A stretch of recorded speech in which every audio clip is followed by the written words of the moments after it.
Birthday Jassu.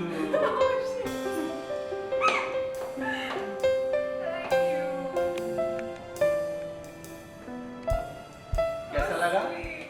बहुत अच्छा। है ना? ये आपने किया सब? तो इसलिए 10 फोन करके तंग कर रहे थे मुझे।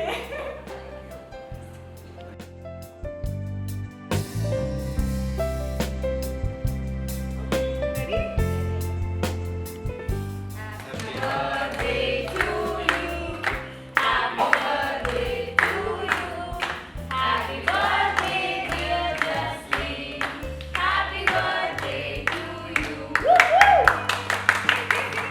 तो सबसे पहले भैया थैंक यू।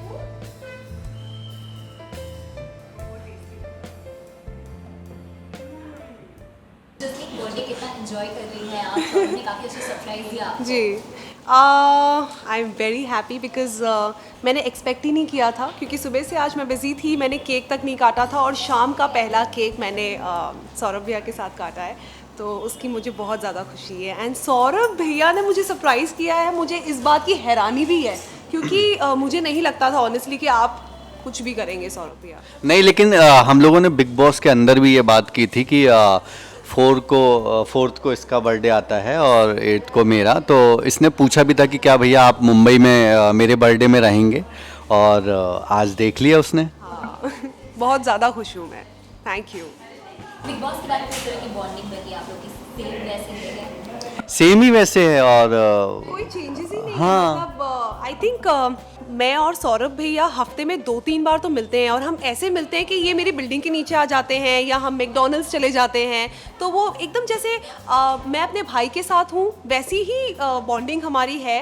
एंड हाँ कुछ हम प्लान ही नहीं करते, हम ये बिल्डिंग के नीचे आ जाएंगे, मैं इनसे जाके मिल लूँगी कि सौरभ भैया रेडी हो जाओ मैं आपको पिक कर रही हूँ, और हम ऐसे ही घूमते रहेंगे, तो वो बिल्कुल वैसा ही है हमारा बॉन्ड। और अभी भी तो मैंने वैसे ही परेशान किया ना, जैसे जैसे हाँ, लगता ही नहीं है कि एग्जैक्टली सुबह से मुझे 10 बार इन्होंने कॉल किया, इन्होंने कहा जसलीन तुम्हें आना है, मुझे पता नहीं क्या फेस का ट्रीटमेंट करवाना है। मैंने बोला चलो ठीक है क्यूटिस चलते हैं क्योंकि वहाँ पे मैं आती रहती हूँ तो मैं करवाती रहती हूँ, तो मैंने कहा मैं सजेस्ट कर दूंगी आपको क्या करना है। और यहाँ आने के बाद मुझे पता चलता है कि मेरे लिए केक आया हुआ है और ये सब सजावट हुई है, इससे अच्छा और क्या हो सकता है।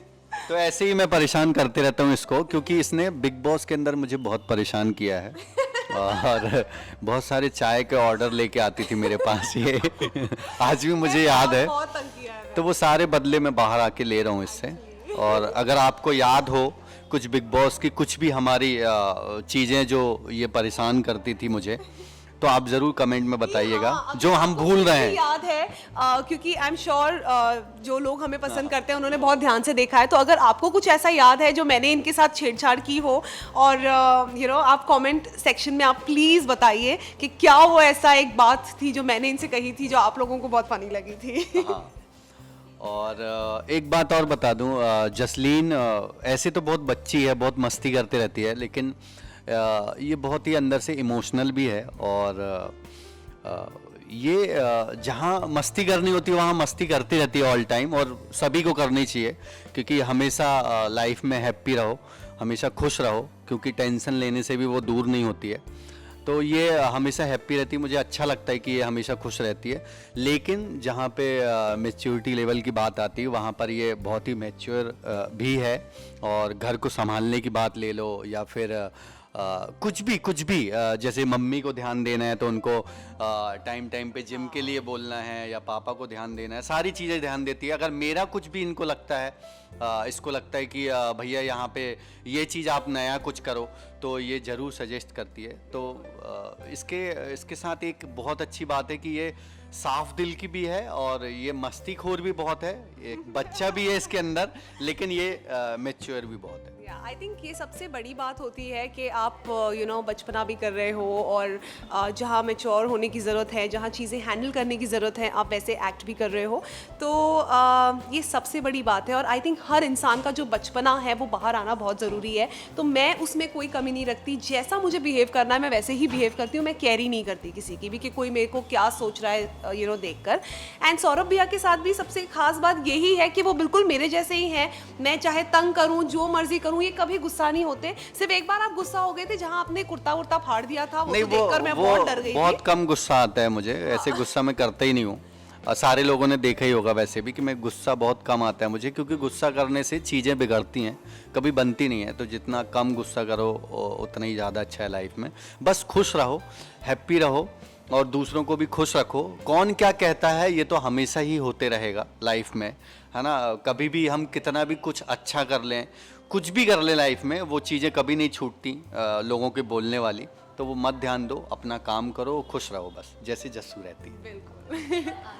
जी। ये होगा कि रिसेंटली श्री सर से कृतिका बैन हटा दिया, जी। कि आपके काफी अच्छे दोस्त हैं, जी। तो इस पर आप लोगों का रिएक्शन क्या है? हम तो बहुत ज़्यादा खुश थे, बहुत ही मैं ज़्यादा खुश बहुत हैं, ज़्यादा खुश बहुत ही, थी। सच में। और सबसे पहले मैंने श्री को फ़ोन नहीं किया, मैंने भाभी से बात की और जब उन्होंने ये मुझे बात बताई और ये कंफर्म हुई बात, आई वाज सो हैप्पी। मतलब क्योंकि मैंने देखा है उनको घर में जिस तरह की बातें मुझे बताते थे, जो जो तकलीफ़ उन्होंने देखी है, जो जो बातें उन्होंने बताई हैं मुझे, वो सुन के मुझे बहुत फील हुआ कि उनको क्या क्या चीज़ें देखनी पड़ी, किस किस चीज़ से गुजरना पड़ा। क्योंकि सौरभ भी आप तो जानते हैं, सही हम जहाँ बात वो है। वुल्फ पैक की जगह पे बैठते थे, बहुत बार वो रोए भी हैं। तो जाहिर सी बात है जब हम एक दूसरे से इतना प्यार करते हैं, सिर्फ मैं नहीं कहूँगी कि एक सिर्फ दोस्ती का रिश्ता है या सिर्फ श्री मेरे ही भाई हैं, भाभी के साथ भी वैसा ही रिलेशन है और हम अभी ऐसा फैमिली जैसा हो गया है। तो ऑब्वियसली सीधी सी बात है कि बहुत ज़्यादा खुशी होगी और जो कि मुझे हुई है। और उनके लिए सबसे ज़्यादा ज़रूरी यही था क्रिकेट, क्योंकि हम कितनी भी बातें कर लें, सिंगर के लिए गला ज़रूरी होता है, डांसर के लिए पैर और हाथ ज़रूरी होते हैं। वैसे ही क्रिकेटर जब क्रिकेट की लाइन में आता है तो उनके लिए उनकी जान थी वो क्रिकेट। और हमें बहुत खुशी हुई कि उनको वो चीज़ें अब मिल रही हैं वापस। और थैंक यू सो मच जिन्होंने ये बैन हटाया है उनके लिए। और श्री भैया बहुत खुश हैं, हमारी बात होती रहती है उनसे और अपनी प्रैक्टिस में लगे हुए हैं बिल्कुल दम लगा के। अब देखते हैं आगे, बहुत अच्छा करने वाले हैं वो। या